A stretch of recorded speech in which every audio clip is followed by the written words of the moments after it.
okwiruka oku nikuja kubaha 2025 ebyokwezi kwa munana omwaka ogu kandi ab'ebitongole bitari bimwe na bimwe nibija kuba bakwatanise n'aba Rotary Club okubasa kugira ngu babase kukwatanisa n'abanywani baabo omu kushoroza sente eziri kwingana biliyoni 4. Johnson Galimwaka nagira ngu bonke ebitongole ebine baherize ku sente eziri kwika miliyoni 3 kandi ezi nibagira ngu nizija kuyambaho omurimo muhango. President owa Rotary Narubega Matilda nagira ngu binekigendererwa ekyokusya biliyoni 4 ahari ezo sente zikwingana biliyoni 11 na miliyoni 8 eziri kwetengwa okugira ngo base kukora radiotherapy center ahirwariro Eriansambe ya hospital okubasa kuragurira abarwaire abine cancer. There is a hospital that has been constructed in Zambia and basically it is to cater for the treatment of cancer, also obtaining the machines for screening cancer. So Centenary Bank has been committed into that noble cause. As we talk today, this year alone, during this cancer run of 2024, the bank has already given close to 300 million as a sponsor to ensure that this becomes a very successful event that we are calling upon everybody. Please join us, let us run in order to support our people, support ourselves.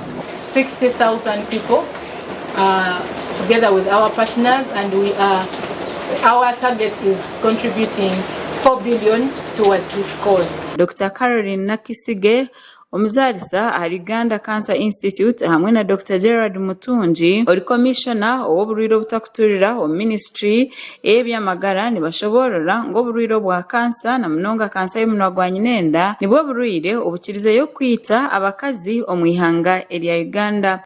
Women die of cancer of the cervix every day.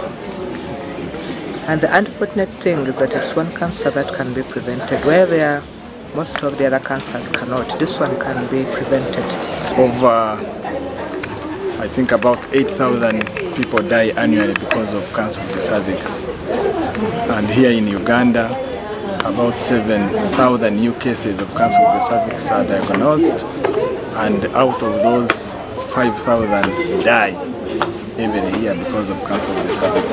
Okurugirira aha kuchondoza districts eziri omuri Greater Kibale eziri mu Kagadi Kakomiro ahamwe na Nakibale gamangu abikazi bari kwingana 10 nibo babasize kuceberwa kandi bamwe babasize kutunga obujanjabi abandi basindikwa omwirwariro eri Uganda Cancer Institute muri Murago omu myaka 2 ehingwire. Okurugirira ahari Shamimu Namagembe ori project manager wa cancer screening omu district ya Kakomiro nagira ngu hine kihango ekibabasize kukoraho kandi aine bingi ebyashoborire. Atinga for check up buli hanyuma imezi 6 myezi 8 ibanchekene bangamandi kurungu ukusima Mulago Kagadi hospital abambereireho ibanjanjaba sazu ndi kurunka nintere munabakyara bakyayetina ntibogenda kuri nyinena ndibagisikene bakiteka Hansania no habwe ensonga kyuma kibakutekamo kingana abambi betu byamanabo ogene bakuteka yako makatete bachekinga kansa oli momezi oboli mulwaire bokusango ine seni yone ya kansa bakuteka treatment ngosobora kira no gakono ba momezi nkanyo. Amakora gagasha kwa Andrew Musinguzi ahabwa Sky TV omuri Kagadi. Tukwenda babeni batendeka abana muhete center zizobao buri muntu ari hahete center midway ari hahete center abeno na skill obano kumanya kebera